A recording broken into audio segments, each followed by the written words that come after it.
Okay, so we got another serious video here today because there's some people out there on the internet that have been making a little bit of sense, talking about those of us out here that have quit our jobs to be influencers or entrepreneurs and things like that. And well, this is your first time watching my video. My name is Will Motivation and I'm an entrepreneur. As a matter of fact, I'm a serial entrepreneur. In today's video, we're going to talk about if I regret quitting my job because maybe I quit my job too soon. Maybe the math isn't mathing. Maybe it was a bad idea. Maybe you're thinking about following your dreams. Maybe you're thinking about being an entrepreneur as well.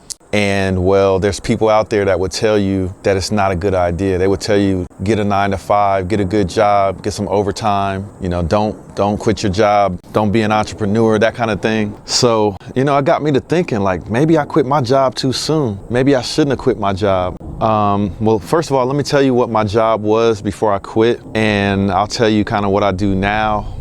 And then we'll analyze if it was a good idea for me to quit my job, because after seeing some of these videos out here of the people out there saying, see, I told you so. These influencers are dying out. These entrepreneurs, these gurus, they're all dying out. I don't really consider myself a guru or an influencer, but I'm definitely an entrepreneur, and I definitely was one of those people that quit my job to follow my dreams and my passion. So I figured, let me make a video and talk about this, and we'll change up the scenery. We'll go shoot in my garage a little bit, show you how I had to sell all of my cars and everything, and we'll talk about that as well a little bit. But let's go into what I did, what my day job was before I quit.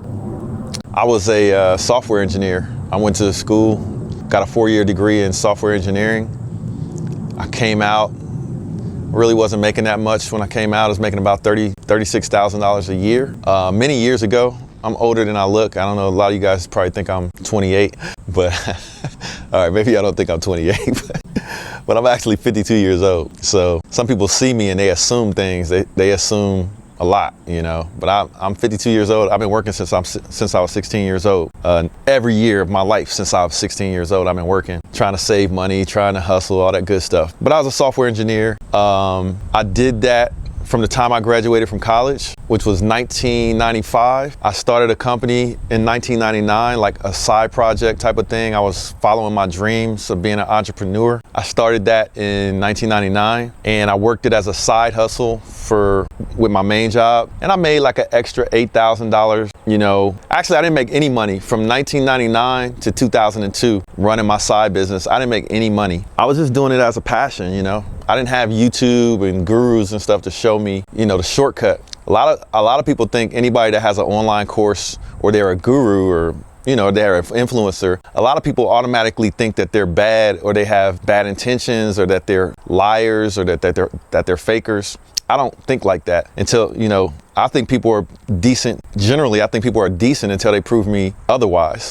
So I have sort of a half glass full type of perspective on things. But anyway, back to my story. I did my little side hustle from 99 to 2002. 2002, I made my first couple of bucks with the side hustle, which was a website. It was a social network that I created, just writing code. I knew how to do that, so created it. I made about extra $8,000 the first year, which was nice, on top of my salary. And at that point in time, my salary was probably like $75,000 a year. And then the next year, 2003, I made like an extra $16,000. And in 2004, had a conversation with my manager, and my manager was like, I was trying to tell him how I wanted to get a promotion and I wanted to make more money. I wanted to, be a distinguished member of the technical staff. And my manager at the time, he looked at me and he was like, man, I don't see it. And I don't know if he was trying to motivate me or if he was just telling me he didn't see my potential. But I didn't like having a boss that could tell me and determine how much I get paid. They could determine whether or not I get promoted. I didn't like that. So that same year, I decided to quit my job and turn my part-time side hustle into my full-time business. So this was back in 2004. So, I don't know, maybe I quit too early. Maybe I should have stayed in the 9-to-5 world and the corporate America. But I don't know. I just felt like if I had stayed, I would have felt like a punk. I would have felt like I let fear determine my potential. I let a boss who didn't see my potential determine what I was going to do. I don't know. My dad didn't raise me to be a punk. So I quit. I told them people take that job. Now, I wasn't salty when I left. I left on good terms. But I was like, I'm gonna follow my passion, take care of my family or whatever. And I quit. And part of me quitting was just me following my dreams and my passion, but not having fear. Because sometimes you gotta ask yourself, is the reason why you're not following your dreams and your passions, is the reason why you're not doing it because you're afraid? And if that's the case, because I had already proven my business concept, I made some money with it. And I figured if I put more energy and time into it, I was gonna make more money. So the only thing holding me back would have been fear. But I decided to take a step out on faith and belief in myself, and I quit my job. So at that point in time, I was making probably $80,000 a year as a software engineer plus bonuses. So I might've been making $90,000 a year. So imagine, I stayed in the job, right? This was 2004. Let's say 10 years later, I would have made some raises and stuff. Maybe I start making $100,000 a year or whatever. But in order to get, to the point where I wanted to be in life, to maybe have $1 million saved up, or, have a nice house and pay my house off and have nice cars and stuff like that. In order to get there, if I had to stay in the job making, let's say I was making $100,000 a year, or maybe a little bit more, 10 years, you make $1 million. Of course, you got to take taxes out and stuff like that. But it would have took me 10 years to make $1 million. And then, years later, maybe I would have made more money. Maybe it would have took me another 10 years to make another 1.5 million or something like that, right? So you're talking about 20 years to make a couple $1 million at the job. And of course, you got to take out all your expenses all that time. So you're left with maybe make a couple 100,000, a couple 300,000, something like that, if I had to stay in the job. So what really happened though, when I quit, the next year, 2005, I probably made $100 and some thousand that year. So I made more money. 2006, I had employees. I had about 4 or 5 employees. I got a bigger office. I bought an office space. 2007, doing business. 2008, then we had a little downturn in 2008. So I went from 4 employees to I think I had 14 employees or something like that. 2008, economy slowed down. I downsized a little bit. But I think around 2007, the business made over $1 million in 1 year. 2007. So when you ask the question, did I quit too soon or too early, or maybe I made a mistake, quit my job and I regret it? No regrets. That's right. Quit my job. I have no regrets. You have, as an entrepreneur, you have ups and you have downs. Some year you might make $1 million. Some year you might make $5 million. Other years it might go down from 5 million to 3 million or whatever. Or you might make 50 million. Who knows? But these things happen. And for me, it would just boil down to a matter of, was I a punk or not? And I was like, I'm not a punk, because I knew where my heart was. I knew what I wanted to do. I knew I had a good business concept. I knew my work ethic, and I believed in myself. If you don't believe in yourself, you can't do it. If you are afraid and you need the security of a job to determine the rest of your life, and you hang your hat on that, then maybe being an entrepreneur is not for you. But you shouldn't discourage other people from following their dreams. So if you have people around you or people that you influence, and they have their dreams and they have their passions and they have their business ideas, you shouldn't discourage people from that. And for those of you guys that have dreams out there and you want to do things with your life that go beyond having a 9-to-5 or a job, then this is the channel for you. This is where I'm going to encourage you to follow your dreams and your passions. Now you got to do things smart. If you listen to my story, matter of fact, I'm going to show you my story when I went over to the job that I used to have, and I broke it down probably better than I could break it down now. But before we do that, here in my garage. All right, so before we show you the story of how I quit my job and all that good stuff, I just have to say there's no regrets over here. Sometimes you do have to sell things. Sometimes you buy an expensive $700,000 car and you determine that, yeah, I have my fun with it, but there's more fun things to do, like buy some real estate. So for me personally, once my business started doing well, like my software business, I started investing in real estate. I invested a little bit in the stock market. I don't talk about it too much because I don't consider myself like a self-taught millionaire and making the stock market work. There's enough people out there to talk about that. But one thing I did do is I taught myself how to invest in real estate. So I do talk about that on my channel. And one thing that happened, in a good way is after investing in real estate started doing well. I started being able to buy some of my dream cars because I could justify it. What I didn't do, as my business started making good money and I had money saved around where I could have bought pretty much any supercar I wanted at the time, I didn't do that. I bought real estate first. And then once the real estate started making enough money to pay for the cars, that's when I start getting the cars, and you start seeing me have a Lamborghini on the channel. But if you look at my YouTube channel from the beginning, I had Mustang GT on here showing my exhaust, and I had Corvette and stuff like that. And you know, all of a sudden I'm selling a Revuelto, which is a $700,000 car, and I buy a house in Florida instead after selling a Revuelto to make a nice investment and to have something fun to do, some place to have space for some more cars, and some place that 5 years down the road, maybe it'll go up in value by a few $100,000, something like that. I thought that was a smart move, but there's some people out there though that's just waiting for my downfall. So even though I sold my Lamborghini, I actually have another one right here. So notice the license plate right there. If you're gonna be an entrepreneur, you better make sure you understand that you can't quit. And this license plate right here on my GT3 here in my garage, this says boom fire. That's for all the haters out there. If you get behind me and you start hating, boom fire. It's gonna be some booms and some fire in your face, all right? So stay tuned. We got some more fun stuff happening on the channel. We got a Z06 coming to the channel. We got a Entrepreneurial coming to the channel. We got something very crazy coming to the channel. But when you guys see me buy these cars and stuff, please don't assume that I don't know what I'm doing. Yes, I blow money on cars and stupid stuff, but I also invest a lot of money. And even though the economy is down and it is affecting my revenue, and I don't like that, and I'm making changes for that reason, I share some of that information with you all to show you all how you can overcome these things. So you got to stay tuned to see what happens, all right? However, I'm not a dummy, you know, I'm not a dummy, so don't worry. You can make the assumption that I'm not a dummy. But if you have questions and you do want to make assumptions and say that I don't know what I'm doing and stuff like that, just ask the question. I'll gladly answer you politely, but don't make any assumptions out there on other people and pocket watching, that kind of thing. That's not healthy. The healthy thing to do is learn from people. All right, so this video was made with love. I appreciate you guys for watching. And if you're so inclined, you can check out my story when I went back to my job where I used to work, and I talked about what happened there and when I quit my job. So stay tuned. All right, so we're on our way to my old place of work, and I'm sitting here thinking, what can I share with you guys? What's the learning from this experience? Like, what can I share with you guys from that experience of quitting my job to run my own business or start my own business? And man, one of the biggest things is that I didn't just quit and then start my business. I started my business while I was still working my 9 to 5. So I would work my 9 to 5, and then I would come home, I would take care of my kids, and you know, my kids were real young at the time.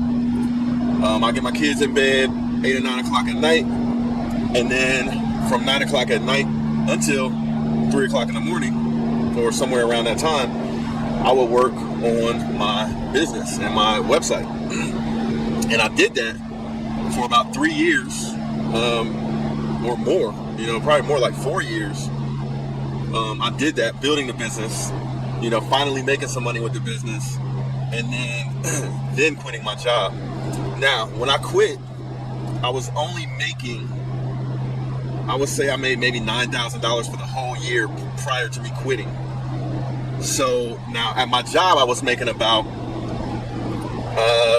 $78,000 and maybe closer to $88,000 with bonuses and stuff, you know, working for a corporate, you know, company.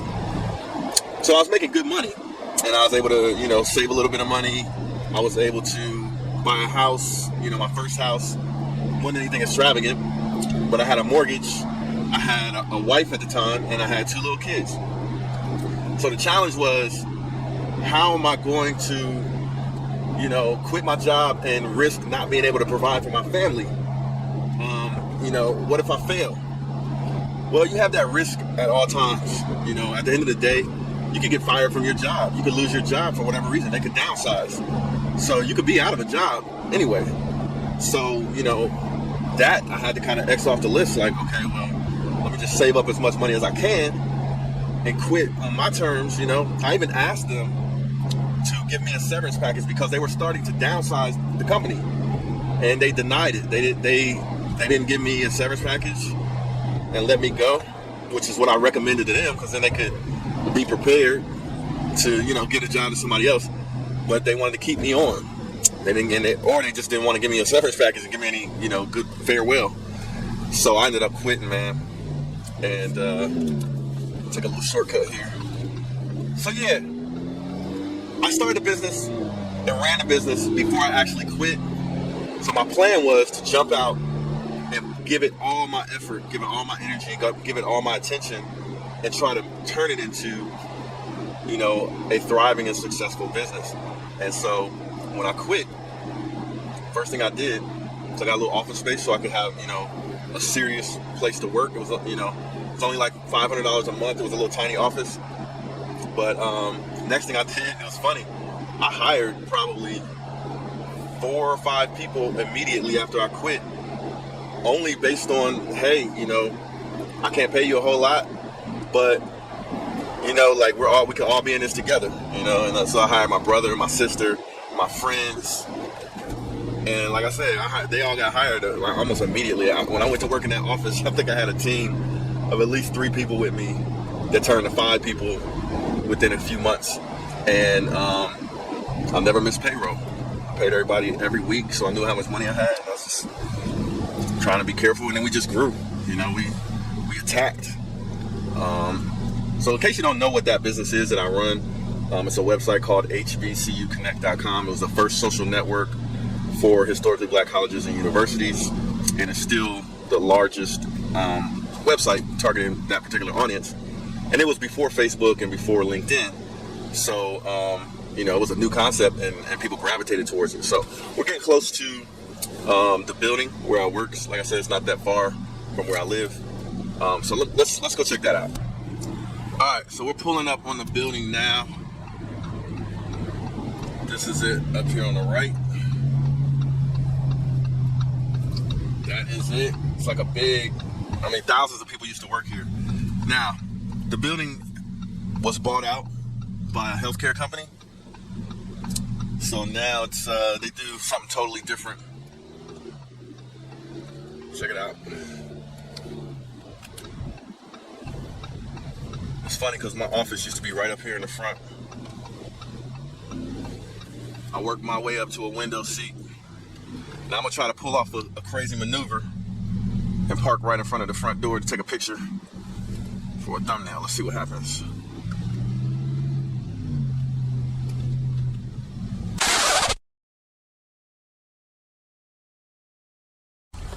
All right, so here we are at the building where I used to work. This is actually, check it out. This is the parking lot where I used to park every day. And this is where I used to come in and go to work. Used to have to clock in, come in through the side door, clock into the 9 to 5 every single day. Now, I'm not one of those people that's gonna tell you that I hated my job and I hated coming in here every day to go to work, because that wouldn't be the case. I'm very grateful that I had a job.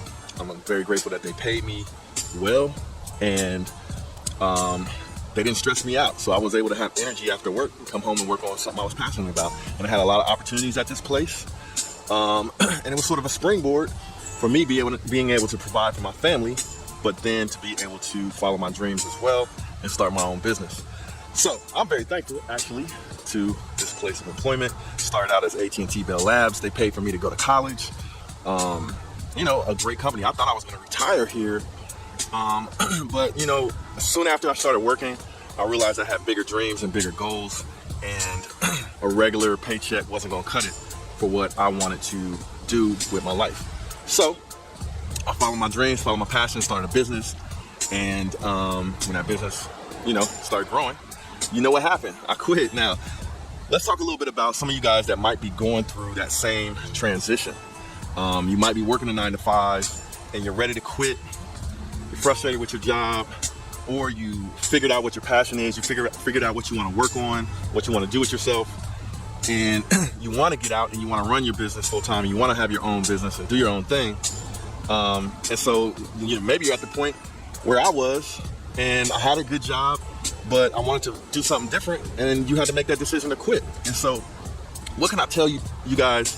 From a motivational aspect, you know, the channel is called Will Motivation. What can I tell you to motivate you is that, look, if you are at that point where you're ready to quit your job and run your business full time, first things first, make sure your business is at least making some money. At least you have a proven business and a proven concept that you think you can work if you put more time and effort into it. And you got to be realistic with yourself. And this is, life is not a joke. It's not a game, especially when you got a family, you got a wife and kids. First of all, start your business, run your business on the side, make sure it's viable, and then you got a decision to make. Now, if you got your business to that point where you're out there, you're making a little bit of money, but you want to run it full time, well then you got a decision to make. If you have your business already up and running and you're at that point where you're thinking about quitting your job, your 9 to 5, and you want to run your business full time, well, sometimes you got to step out on faith. And that is, if you're not a spiritual person and you don't believe in God and that kind of thing, well, it still applies to you, because sometimes stepping out on faith is stepping out on the faith in your own abilities and your own work ethic. And if it's not that, or part of that might be your spirituality and what you believe in and what your purpose is, you know what I'm saying? And you fulfilling that purpose and not being afraid, you know what I'm saying? So for me, it was a combination of those things. And luckily I had my father around. And at that time, my father kind of heard me talking about it, and I kind of was looking for a push off the cliff. And finally my dad said, well, if you're going to do it, go ahead and do it, and then we'll get in here and get behind you. And that's really all I needed. As much as I believed and looked up to my father, as I needed that kind of push, you know what I'm saying? So anyway, for me, that's what it was. I stepped out on faith, and it was not only a faith in my belief system, but it was also faith in my work ethic, faith in my own abilities, faith in how hard I was going to work to take that business as far as I could take it. And at least, more than what it was at the time that I quit. So you got to kind of believe in yourself. You got to have your skills tight. You got to invest in your own education and your own knowledge and make it happen. Don't be afraid. So there it is. We got Knowledge 2.0 and the old gig. Knowledge was having a car like this was motivation and inspiration for me. But, I don't want people to think that the job is, always the bad guy. Sometimes the job is a stepping stone for you to get where you want to be. And so for that, I say thank you to this place. They provided me with employment. They provided me with opportunities. There was a lot of good people that worked here. And it's not even the same company that it used to be when I was there. All those people pretty much got let go. So for me, it was sort of like a race between getting downsized and getting my business off the ground. And I feel like I won that race. But more importantly, I want you guys to be motivated and inspired to win your race.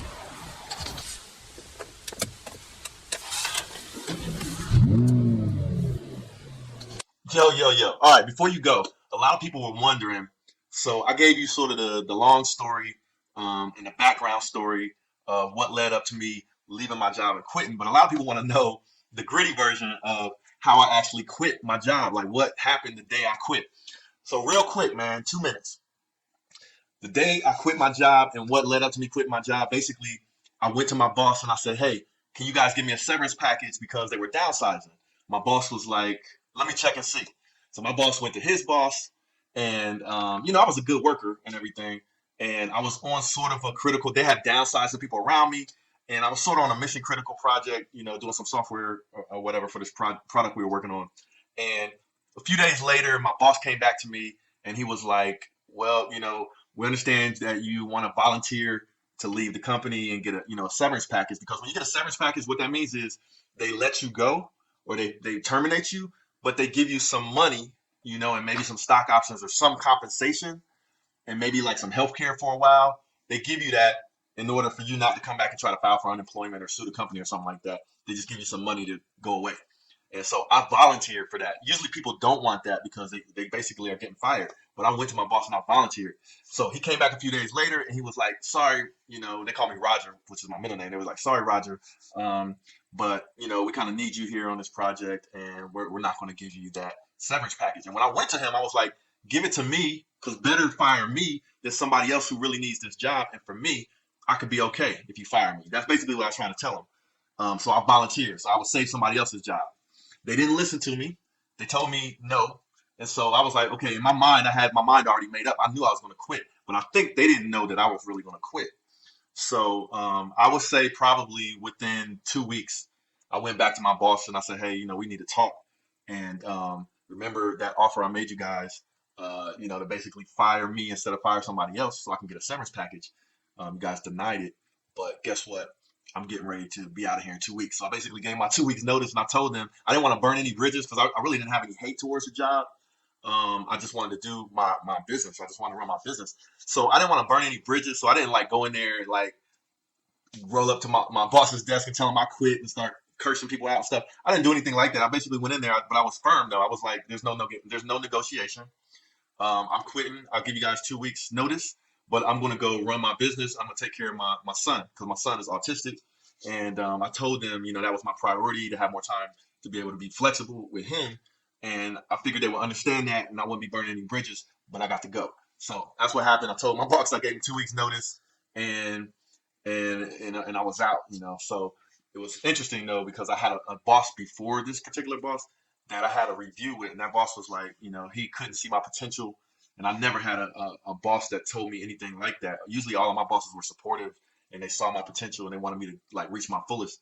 But I did one time have a boss that tried to downplay my abilities, and it's funny because I still go have wings with that boss, and I never really kind of rubbed it in his face that I went and started my business, and the potential that he didn't see in me, I actually realized that potential, and now I'm on a different level than most of those people I used to work with. And he actually still works at the company. No, I never really went back, like to do revenge and try to say I told you so or anything like that. I just keep it kind of humble, and if they see something, they see something. So if I pull up to the Wings restaurant in a Lambo, you might just see me in a Lambo. Yo, this is Will Motivation. Just wanted to say thanks for checking out this video. Make sure to hit that like button and subscribe if you haven't already. And also feel free to share this video with your friends and be a part of the movement. I'll check you guys out in the next video. Holla.